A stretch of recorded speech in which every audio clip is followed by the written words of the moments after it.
Isang mapagpalang araw po sa ating lahat, mga ka-DJ. Welcome to my YouTube channel. Ayun. Ito pong muli ang inyong lingkod, si DJ Master. Sa mga bago lang sa channel ko, by the way, I am Jesus Azucena, aka DJ Master. Dati pong welding teacher sa isang public school. At nakapagturo rin po tayo sa Adult Night High School Lasal Green Hills in IC City. At sa Cosca School din, along Katipunan Avenue, in front of Ateneo. Nakapagturo din po tayo dyan at nakapagturo din po tayo sa REPC. At ang pinakahuli po sa TESDA po, tayo mapalad na nabigyan din ng chance na makapagtrabaho. Yun. Okay, hindi na natin patatagalin. Simpleng-simple lang aking i-share sa inyo sa episode nito. Siguro, marami, sa tingin ko lang po, marami ang hindi pa nakakaalam nito. Yung aking i-share na video sa inyo. Kaya naisip ko po na ibahagi sa inyo para magkaroon kayo ng idea at matutunan nyo. Walang iba kundi po kung paano maglinis ng hipon na ginagamit sa shrimp tempura or ang gagamitin natin ay tiger prawn o sugpo. Yan. Okay. By the way, alam niyo ba yung pagkakaiba ng sugpo sa hipon? Base po sa akin nakalap na impormasyon ng pagkakaiba sa kulay po, no? Okay, papakita natin yung kulay, magkaiba yung kulay. Mapapansin natin, no, katulad ng ito, pagka sugpo po, ganyan, yung kulay itim po, yung balat makikita niyo magkaiba sa hipon, iba po itsura. Tsaka basically, ang mga sugpo, mas lumalaki talaga, mas malalaki. Ayan po, okay. Pasensya na, wala akong available na hipon dito para makita, pero basically, magkaiba po sa itsura, sa kulay po. Mamula-mula yung laman ng hipon sa sugpo o tiger prawn. Ang gagamitin natin ngayon ay tiger prawn or sugpo. Ayan. Ngayon, tuturo ko po sa inyo kung paano ang tamang paglilinis nito na gagamitin natin sa tempura natin. Okay mga ka-DJ, hindi na natin patagataglin. Okay. O nga pala, bago tayo magpatuloy, baka pwede naman makahingi ng request sa inyo na baka pwede naman po kayo mag-subscribe sa akin channel na Azucena TV. Yan, naka-flash screen. At pakiclick na rin po yung notification bell para maging updated kayo sa mga gagawin ko pa ho mga videos. At paki-like and share para mas marami pa ho makapanood. At mas marami tayong matulungan at mabigyan ng kaalaman. Yun po. So hindi na natin patatagalin. Paano ba yung tamang paglilinis ng sugpo or hipon? Actually, natutunan ko po ito sa isang Japanese chef po. Hindi ko na po marirecall ang kanyang name. Kaya doon ko po natutunan to. Doon ko lang nalaman, ayun pala may mga dapat tanggalin dito. Dati kasi hindi ko ginagawa to. Okay? So, hindi na natin patatagalin. Papakita ko po sa inyo. Okay mga ka-DJ, mapalad tayo at napaunlakan tayo ng aking anak na si Lovely. Lovely Azucena, siya ang ating magiging videographer sa episode na to. Okay, dito. Pakilapit mo lang dito anak. Yan. Kukuha tayo ng isang prawn. Ayan, nakikita nyo naman, no? So, gagamitin natin ito para sa tempura mamaya. So, nung una-una po, pakilapit lang anak. Ayan, focus sa taas ang kuha. Ayan. Lapit mo. Tatanggalin natin yung ulo. Ayan. Okay. Tapos, eto. Tatanggalin natin yung balat. So, naglinis na po ako ng kamay. So, kailangan siguro din natin na malinis yung ating mga kamay. Baka kailangan natin ng ng gunting. Tignan natin kung kakailanganin pa. So, yun, tatanggalin natin yung balat ng hipon. O, dito ginamit natin sugpo. Ayan. Medyo matigas siya. So, ititira natin itong buntot na to, yan. Yan. Okay, tapos ito po ang sikreto mga ka-DJ, yan. Tapos dito po hihiwaan natin dito. So, gamit ko yung kutsilyo. Mas maganda matalim para yan. Hiwaan nyo ng ganyan.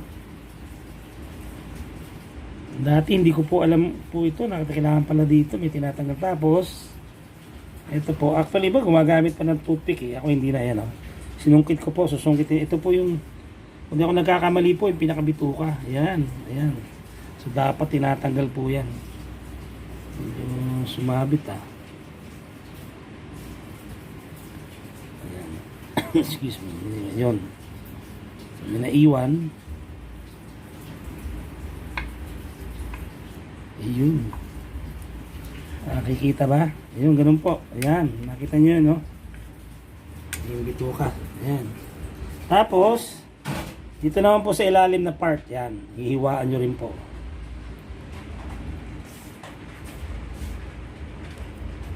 Pag naman sobrang lalim, baka ayun, ayan. Tapos, susungkitin nyo rito. Nasungkit. Yun, nakita nyo yan. Yan. Yun, nakita nyo, di ba? Yung bituka na yun. Yun. So, yun ang tinatanggal niya ng sikreto mga ka-DJ. Okay? Eh, hindi pa tapos. Akala tapos na. Itong buntot. Itong buntot, ganyan po, no? Yan, ano. Saka natin, kakaskasin natin ng ganyan. Ayan, kasi may mga dumi, no? Ayan. Tapos, balik na rin nyo.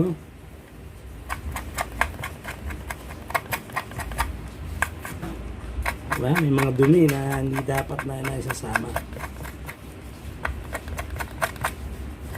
So natutunan ko lang po ito sa isang Japanese chef po na expert sa paggawa ng puro nakita yung duming nakuha. Okay? So basically yan. Ito mamaya sample pa tayo ng isa po. Yan. Lalaki oh. Okay? So tanggalin natin yung ulo. Naku, wag niyo po yung tatapon yung ulo. Pwede yung magamit pa yan. Pwedeng isigang. Pwedeng pangsahog sa gulay. Kung saan man, sa gata. So, tanggalin uli yung pinakabalat. Medyo matigas lang mga ka-DJ. Ayan.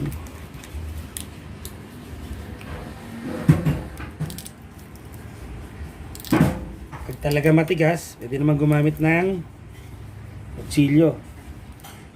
Paki-post mo lang anak, ano tayo? Okay mga ka-DJ, kung talagang hirap putulin ng kamay lang, pwede tayong gumamit ng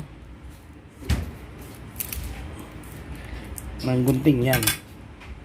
Okay, yan. So natanggal na natin yung balat. Ulitin ko uli. Iwaan natin dito. Ito po sa ibabaw.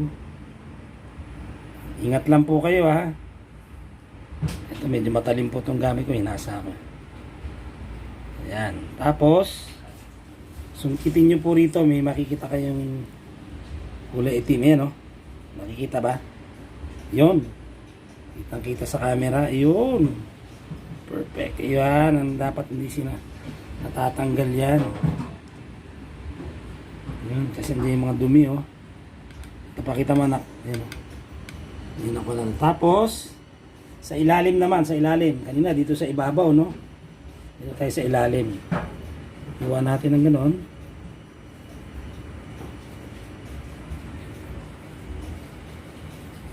Pero may mga instances na wala eh.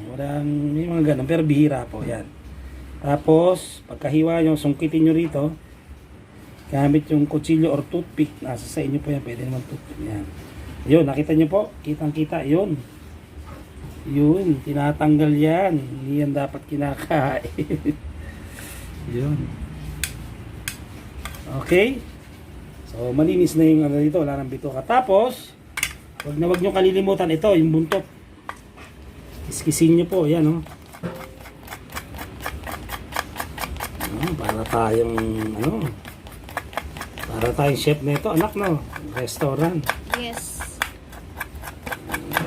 Siguro mami, pakita ko na lang sa inyo yung finished product nito, yung magiging resulta. Kasi ilang beses ko na itong na-vlog yung paggawa ng shrimp tempura eh.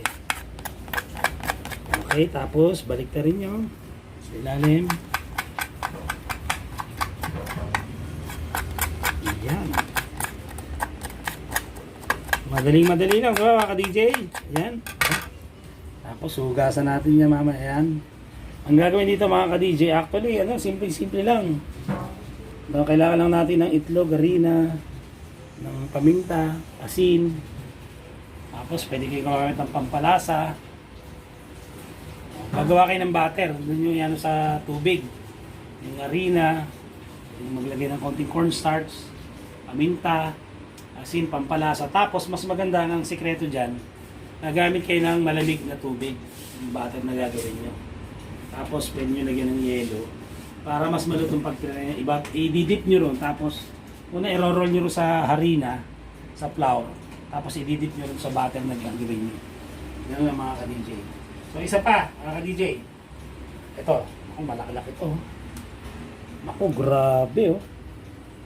Mga ka-DJ, makikita nyo yung pagkakaiba ng tiger prawn usog po sa hipon, sa itsura. Ito may mga kulay itim yung balat, nakita nyo. Saka mas malalaki talaga. Lumalaki ang laki nito. Okay, gawa ulit tayo. Isa pa, sample natin.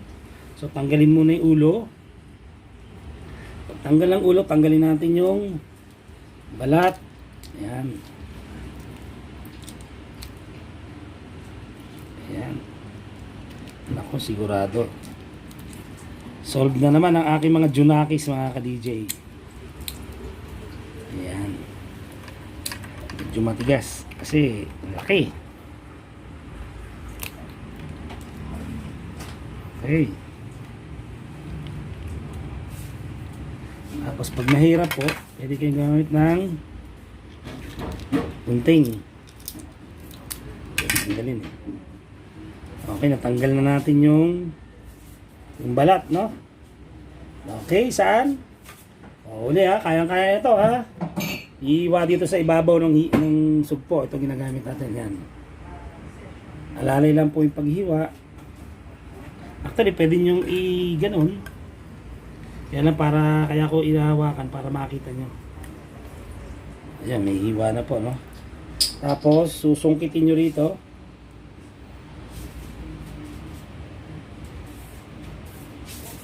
Meron ba? Isa kasi may mga pagkakataon. Ayun. Nakita? Ayun, oh. Ayun. May bituka, oh. Ayos. Tapos, dito sa ilalim, iwaan nyo rito.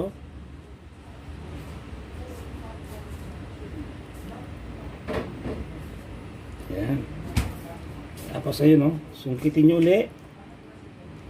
Ayan, nakita nyo? Oh, kitang kita. Ayun. Ayun yung mga dumi. Bitukan. Yung mga dumi kinain siguro. Yan, dyan na. Okay, yun, malinis na, no? Sa ilalim at sa ibabaw, wala na yung bituka. Tapos, yung pinakabuntot, kikis-kisin natin. Ang dulo ng kutsilyo natin yan. Ayan. Nakita nyo yung natatanggal na dumi. Paugasan natin mamaya. Tapos baliktarin nyo.